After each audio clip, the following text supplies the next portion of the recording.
niveau cercueil en carton, moi j'aime bien les fleurs et j'aime beaucoup les orchidées. Donc voilà, mes orchidées.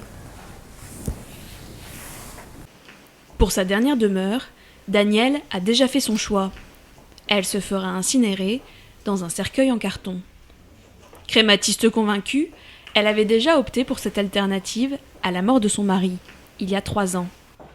Il ne lui reste aujourd'hui que des photos et de beaux souvenirs de la cérémonie. Qu'importe ce qu'en pensent les gens. C'est pas une boîte, c'est pas un colis, c'est un cercueil. Autrement, c'est un cercueil. Brigitte Sabatier a été l'une des premières à lancer le cercueil en carton en France. Dans son entrepôt de la banlieue nîmoise, 800 cercueils entassés attendent leur propriétaire.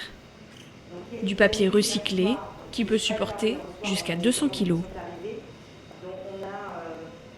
Pour chaque cercueil, une seule pièce de carton prédécoupé, pour un montage en quelques minutes à peine.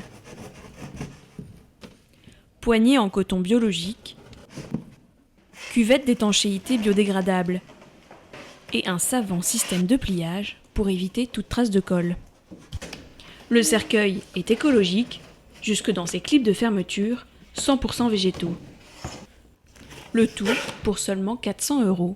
On préfère laisser une partie de ses économies à ses enfants ou à ses petits-enfants plutôt que de mettre 2000 € dans un cercueil qui va être à la vue des familles le temps d'une cérémonie qui dure à peu près 3/4 d'heure et qui va être brûlé. Les crématistes purs et durs comme moi ont un slogan, la terre aux vivants, l'argent aux vivants. Une approche de la mort particulière que Tanguy Châtel a longuement étudiée. Mais pour ce sociologue du deuil, la France n'est pas encore prête à mettre ses morts dans du carton.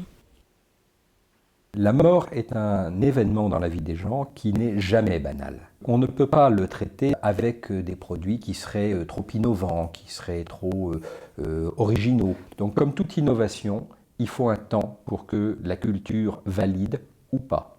Et on ne saura que dans quelques années si c'est intégré désormais à la culture ou si ça n'a été qu'une innovation qui a fait flop.